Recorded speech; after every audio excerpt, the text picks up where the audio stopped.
corporate engagement, asylum seekers access employment. He's also the Vice Chair for Black Action Coalition for Change. Smith, you're welcome. I am intentionally not saying the other name because I don't want to murder the pronunciation. Thank you. We have Medina, a registered nurse, healthcare services manager, Covenant House.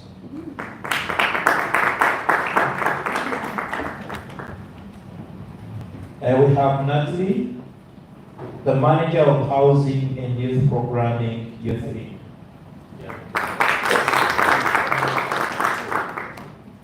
And we have Samantha, assistant supervisor, Turning Point Youth Service. Has worked with this agency for over 10 years.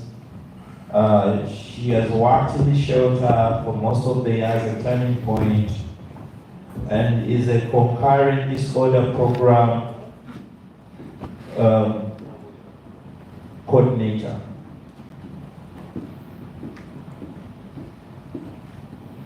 Okay, she's in a concurrent disorder program called the Connects program. Welcome our panel, and I want to hand over to Khalid.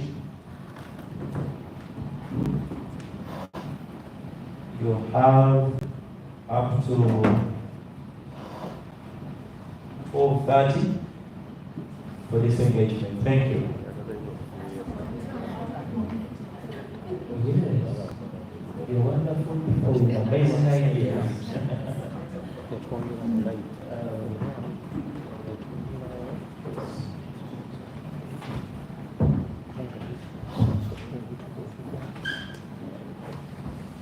Welcome everyone.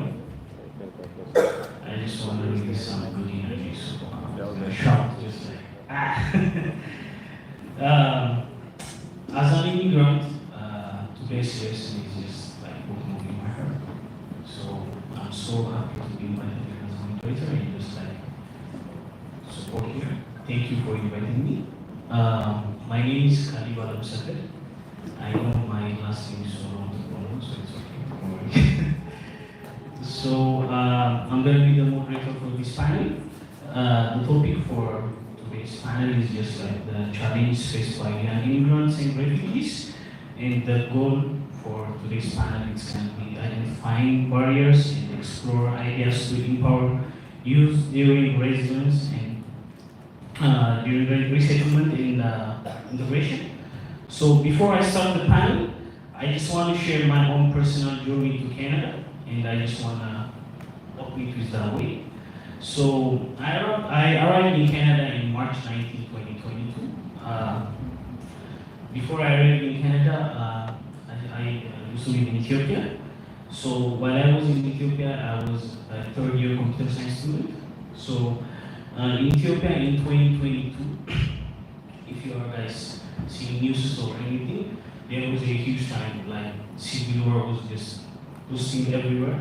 So the government was trying to take some Tigrayan young people and just like put them with the army and we force you to join the camp and just like if you don't agree with that, you're gonna end up in the prison. So at that time I was far away from my parents and I was attending my school in Samara, which is the desert place in Ethiopia.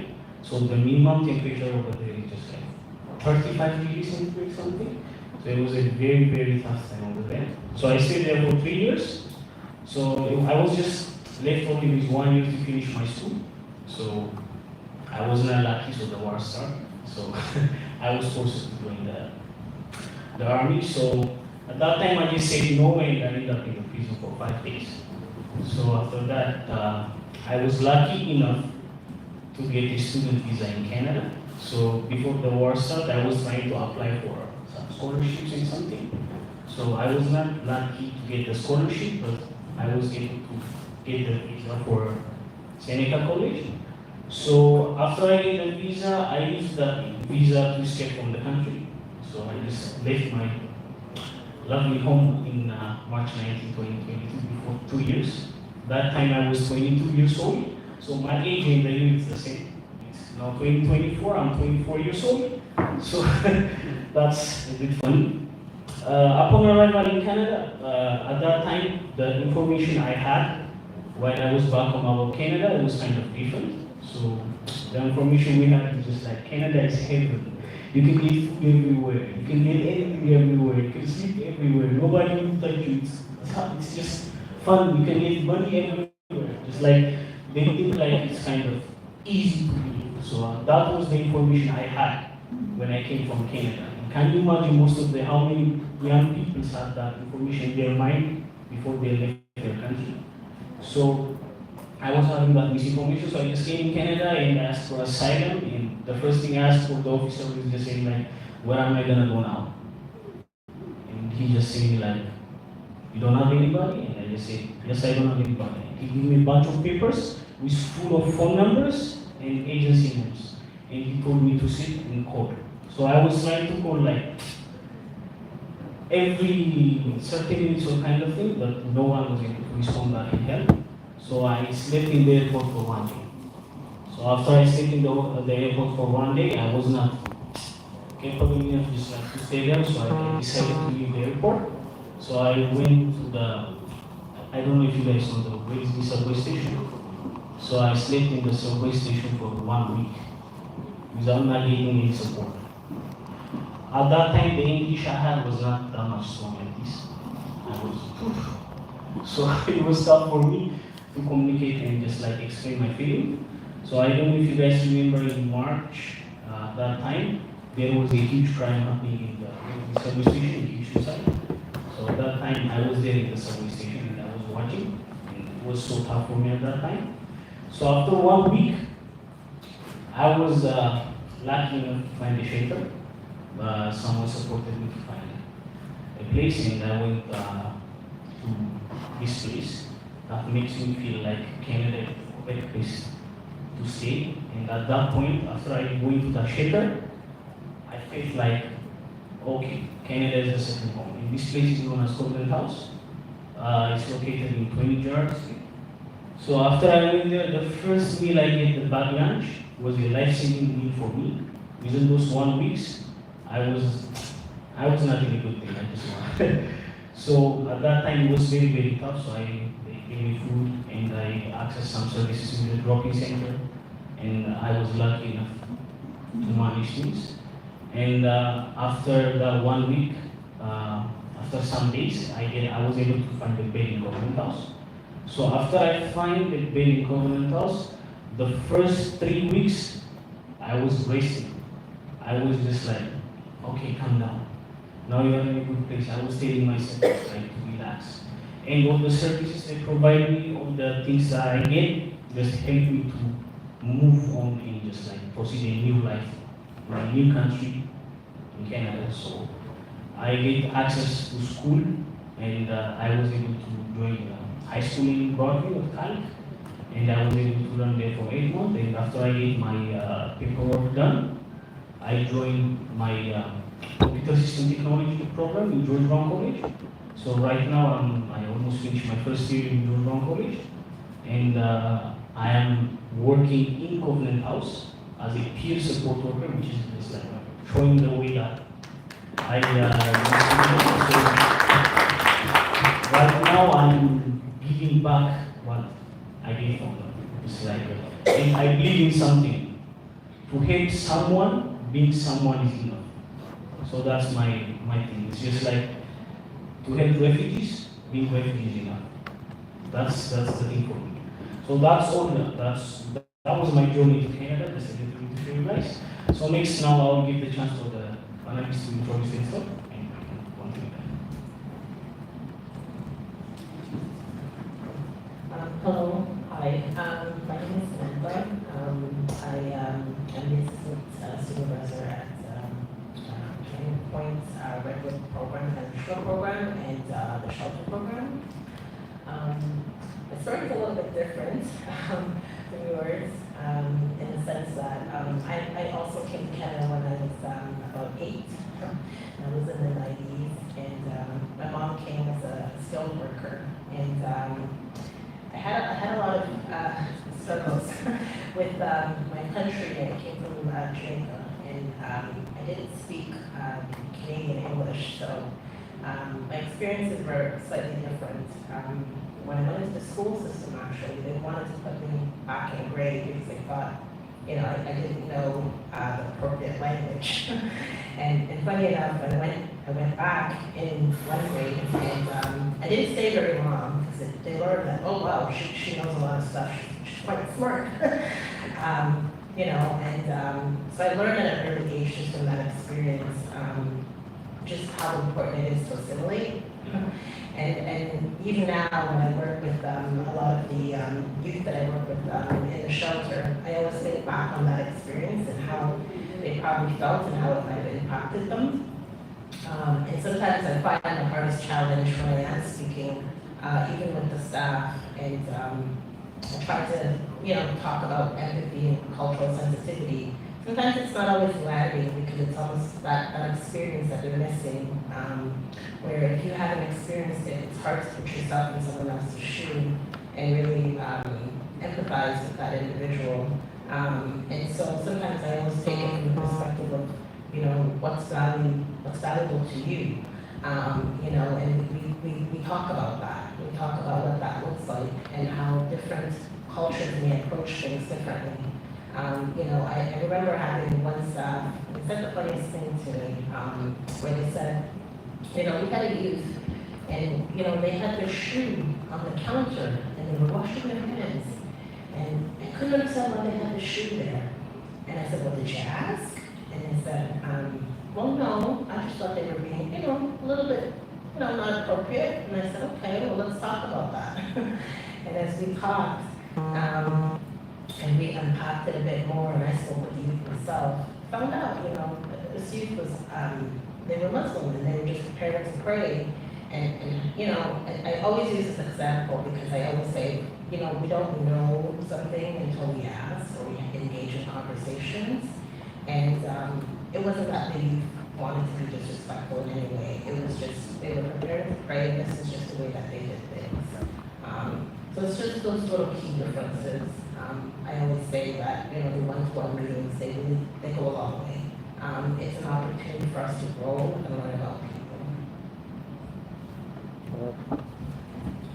Give her a round of applause. So my name is Natalie Connery. I'm the manager of housing and programming at YouthLink. I work at the shelter, and we also have a program that's geared to Black youth to provide housing, which is called our Danforth location. I've been in the field over 20 years, and it's been interesting to see the changes that have been going on within the shelter system, the group care CAS system, and how we're viewed as Black people and also refugees. I'm also the co-chair of the Anti-Black Racism Committee, so I work with the whole agency to change our cultural responsiveness and how we can really see what we're doing and how we're providing support for the youth at the shelter, for the youth in the community, and the youth in housing. Housing is obviously a huge issue in Toronto right now for Black folks, for all folks, but especially for Black folks. So really opening up people's eyes to see what can we do differently, how we can do it differently, and how we can break down these barriers for people to get proper housing. Thank you. Hi, good morning, everyone. My name is Nadina, and I'm a registered nurse. I'm also the manager of our healthcare services clinic and our clinical wellness teams at Covenant House Toronto. Thank you so much for your introductions, Cullen. I'm so happy you can be here to moderate our panel today. I'm also an executive committee member with the Canadian Center Victims of Torture, so I sit on the board there. And my colleague said it so well, we've been seeing so many trends, different populations, subpopulations, but mainly right now, the influx of newcomer young people accessing shelters and and congregate settings and non-for-profit organizations. And I'm looking very forward to discussing all of our amazing responses and how we can plan for the long-term recovery and support for newcomer youth.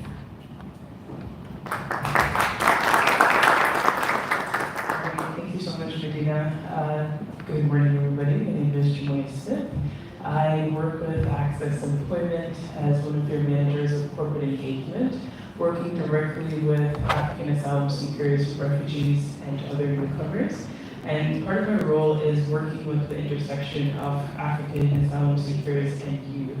And what we do is we try to eliminate as many barriers as possible. Our panelists already touched on a few of the heavy topics around housing and mental health, and I'm hoping that my position here today will talk a little bit about how we can remove those barriers for those youths that may be in those services as well, with them accessing skills development and also employment, and of course continuing the conversation in the service collaboration.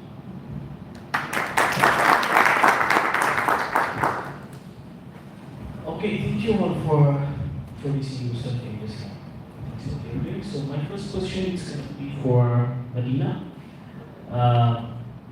So the question is, what opportunities are available to support Covenant House, and how is the organization responding to the social housing and health needs of youth, and what changes are being observed in the shelter?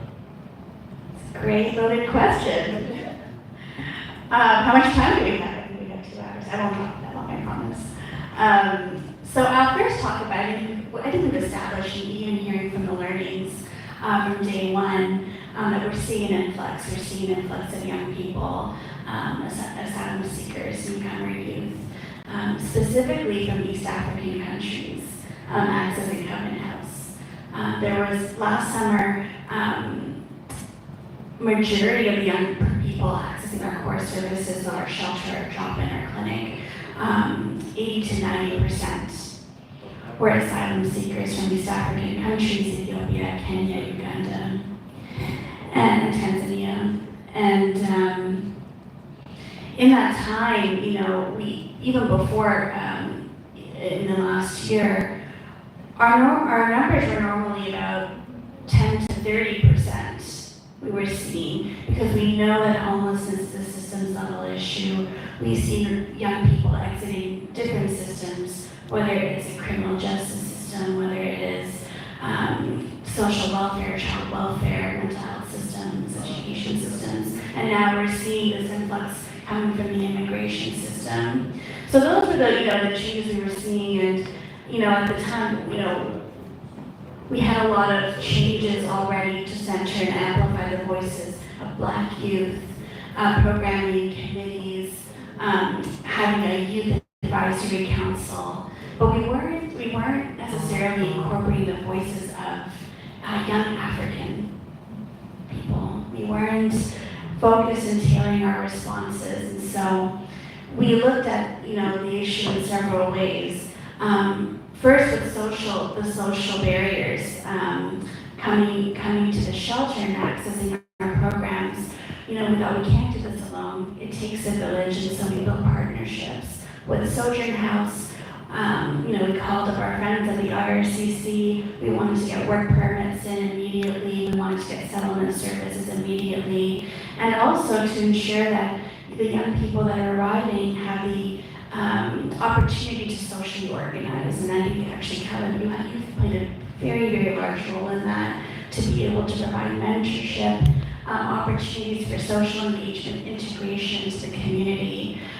So we were, addressing that at the start of last summer and even in the months leading up to last summer. So from a social perspective, and then having those opportunities to, whether it's employment, to school, as you're sharing with your experience. Our food, man, was our food not so great last year, and now we're having different cooking sessions. I think a young person recently made chapati for us. We're seeing matoke in the cafeteria, so it's good. We're getting, having the representation also in terms of the experience for young people. And then from a housing perspective, I think we were very lucky to be working with the city. We were able able to secure transitional housing facilities specific to newcomer youth. And so that turnaround was within a couple of months. Madison House, which is located in the annex, in the heart of Toronto, that's transitional housing specifically for asylum seekers, for newcomers. So they'll still get the support, but now they're no longer staying in the shelter. They're no longer considered homelessness. They have youth work support. They have case management support, and they're making their way into sustainable exits out of homelessness through our Madison program. I'm very, very proud of that. It's a facility that I think 14 supports 14 young people over a 2-year period. Another really remarkable response was our winter respite program. So I'm sure you folks have seen it in the news.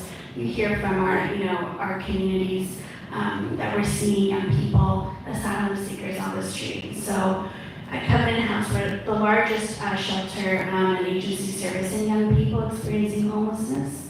And we opened up our winter respite program, so that's in addition to our shelter, which has 96 beds. We opened up an additional 47.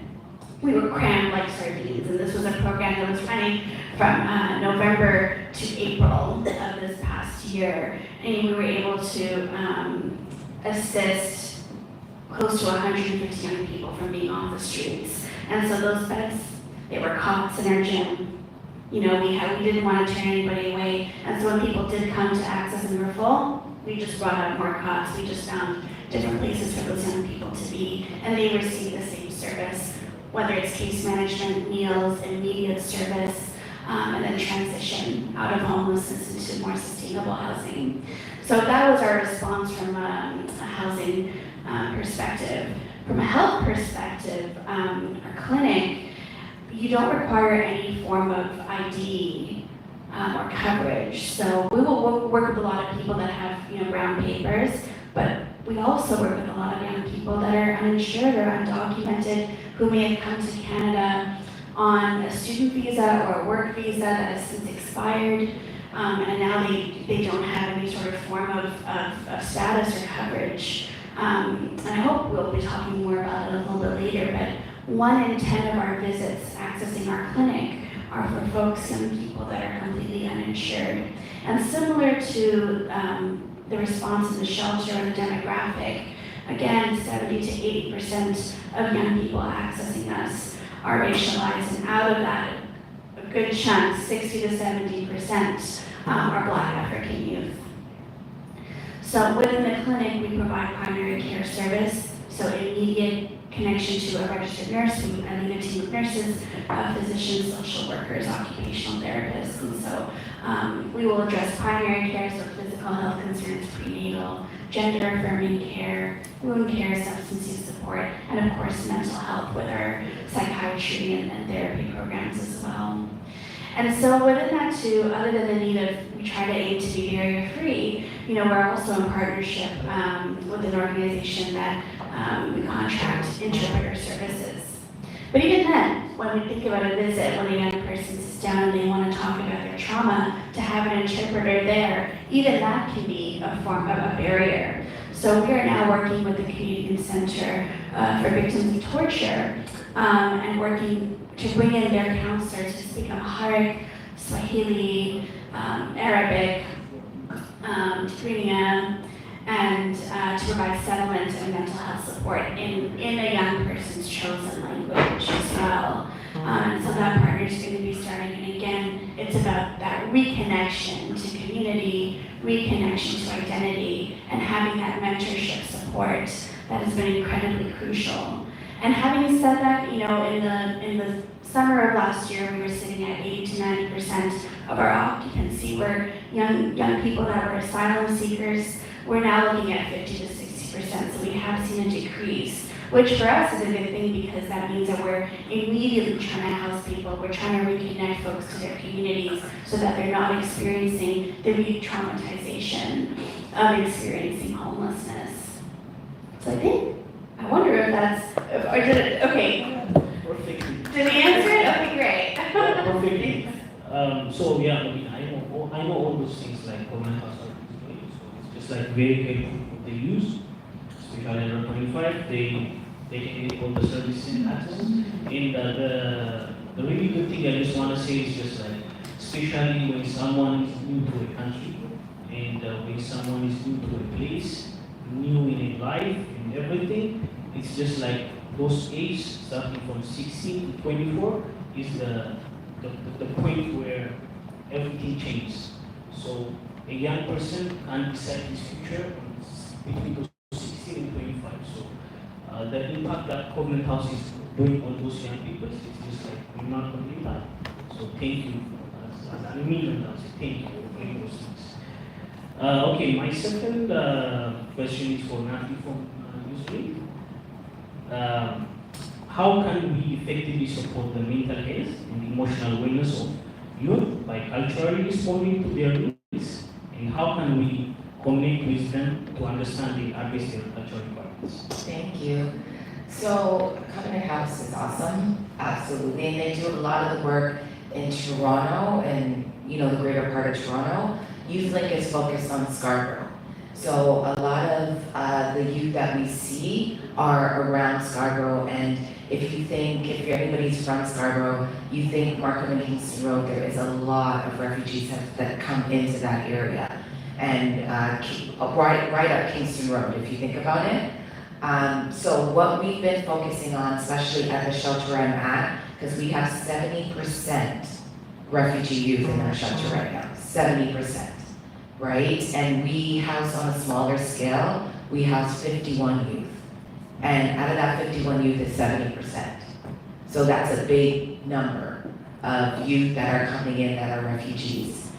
So what I've done with the team, because I really run the case management team, I've had them, to answer that question, we're focused on building connections and building relationships.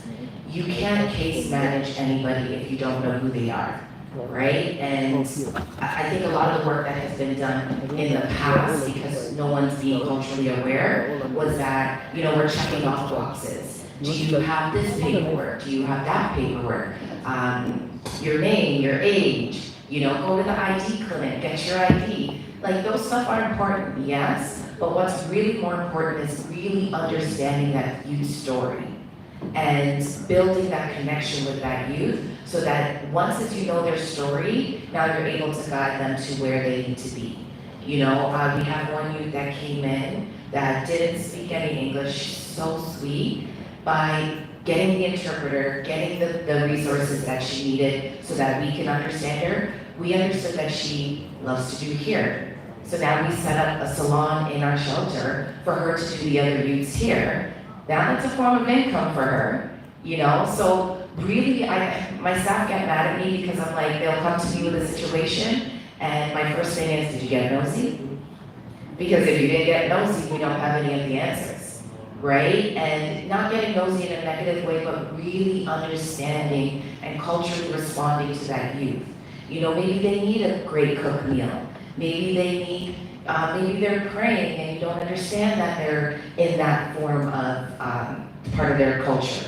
Really understanding, building those connections so that we can direct them to the resources that they need, because if we don't know what they need, we don't know how to help them. Thank you so much. So I know I used to before, just like some of my friends, after I came to Canada, who's in those 3 months or something, I was just trying to build a connection with some friends, and some of my friends are in, and they told me many good things about you guys. They told me they told me like there are a lot of services to access, especially on the employment side and the education and the connection you guys have. It's very, very impactful. So thank you for supporting. And just one more thing in regards to how we respond to even the housing situation. Like I said earlier in my introduction, we created a home that's only geared to Black youth, right? So it's not a transitional, it's semi-independent type of situation. So they do pay bills, they do pay their occupancy payment, but we get them subsidized, right? So that they're able to have their own space, their own kitchen, their own anything they need. And they're also living amongst people that are like them, right? So we're looking to open more, which is exciting, but us getting to understand who these youth were helped us be able to open up those homes so that we're responding directly to their needs. That's so nice, yeah. Especially in the housing thing, as you said, it's like right now the housing situation in Toronto is just making it so hard, especially as a newcomer, without no paid score, without no cosigner like me. So it's so hard to make housing. So helping them with the housing thing and just like putting them in the subsidy, it's just like very helpful. Thank you for doing that. My next question is for Samantha. From Turning Point. So how can we observe and understand the needs of shelter, clans, guide serving navigating and addressing these needs, and improve system navigation for you?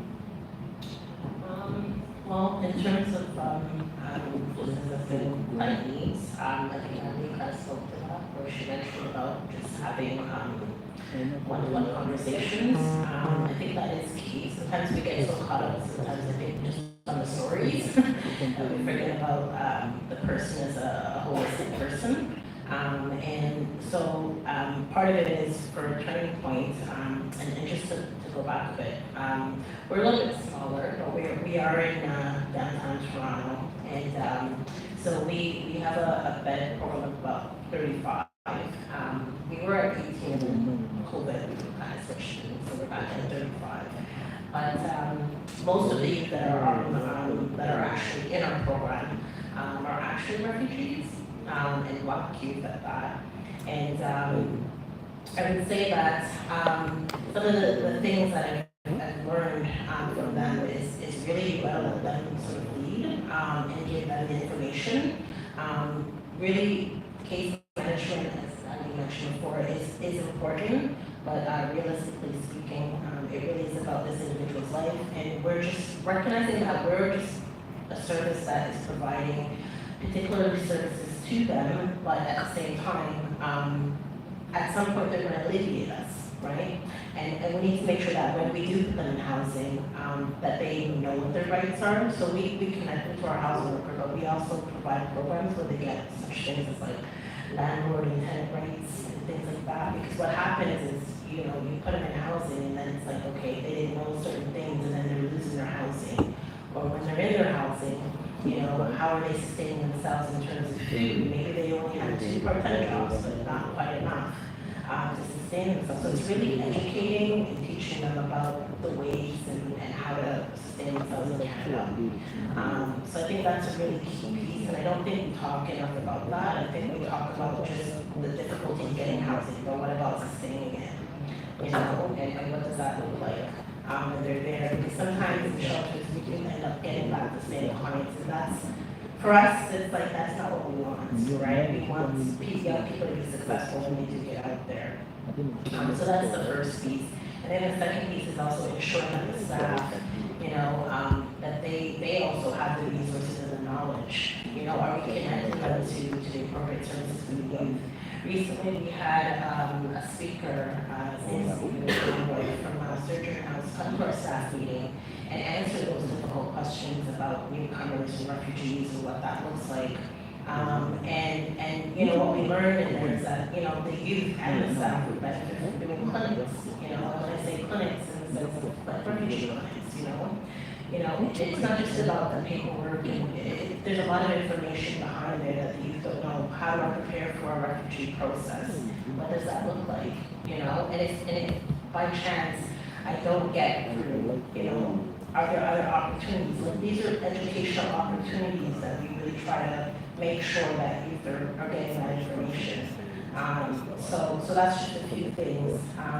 And then in terms of just, you know, overall services and navigating services, you know, we try to make sure that we're bringing different people, monthly at least, to ensure that youth are also being informed that this is where you can go, and this is what you need when you get there, and this is what you need to do.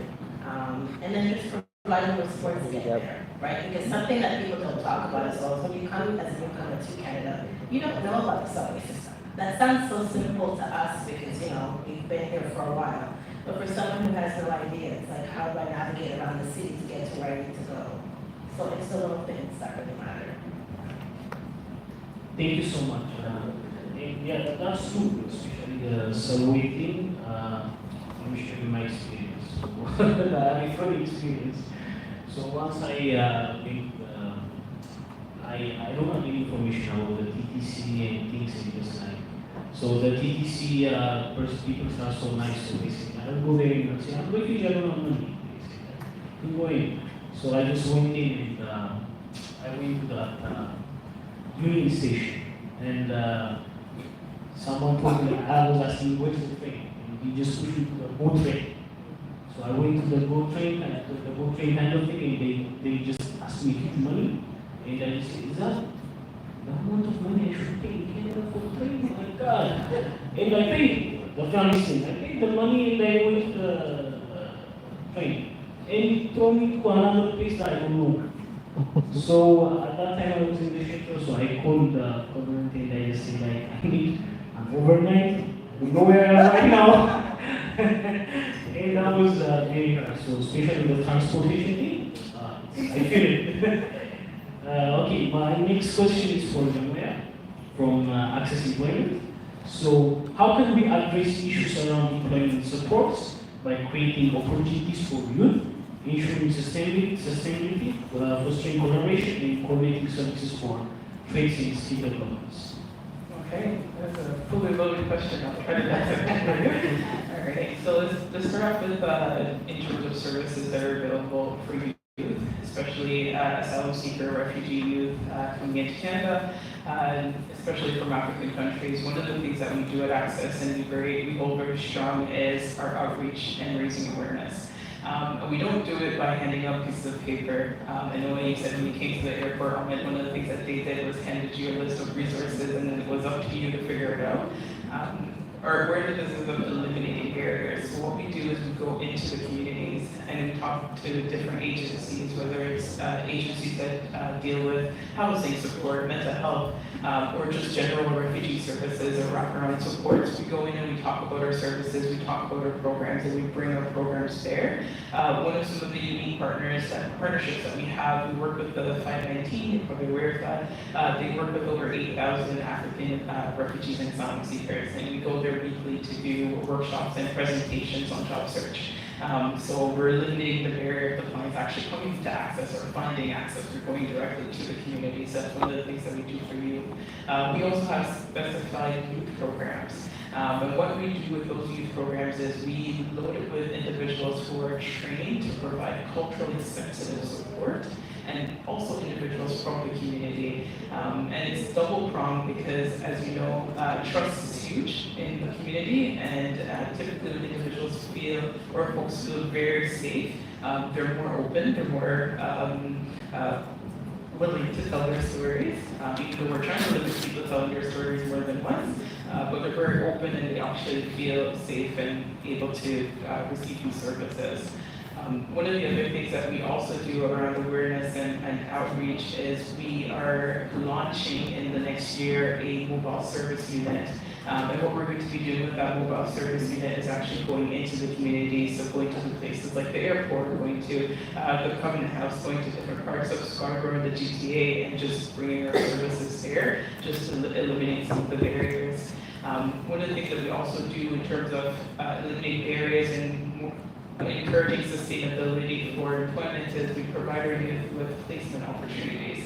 And these are paid placement opportunities, so they're not doing free labor. And we work directly with the employers to actually create those spaces for them. So before the youth join our programs, we have a list of jobs or opportunities that we know that they're going into regardless of what their background or history is. And when they're in the pre-employment stage of the program as well, it's also a paid portion. So they're paid to come in and learn, which again eliminates some of the barriers, because oftentimes if you're a youth, especially if you have different commitments as a youth, oftentimes you cannot get 40 hours a week to just training, right? You need to go work a part-time job. So we understand that, so we've actually created that space for that as well. Just recently, in January, we started a new program in response to some of the issues that came out of the story from Peter Street. And the provincial government offered some funding for new programming for asylum seekers and refugees, and we took the call, and we actually launched a new program. We actually have a representative from that program here today, and it's a program that supports solely asylum seekers and African asylum seekers with finding employment. And it is an accelerated program that offers 2 weeks of full training, and after that 2 weeks of full training, it is employment support. And it's not just to find employment that is not sustainable. We're looking for gainful employment that these individuals will potentially retire from. So that program is up and running. All those programs that I've mentioned are all free of charge. There's no cost associated for any youth, any individuals coming into the program. And those are the things that we talk about when we go into the community in terms of sustainability, is eliminating as many areas as possible so these individuals can be successful, and of course transitioning out of transitional housing. Thank you. Yeah, thank you so much. I know employment is very, very important. It is. Money. It's very, very important. Especially as a newcomer. Yeah, we need. That's good. So we have finished our first session question. So breakfast is ready at the back. So we can have a breakfast and we can continue the next. Okay.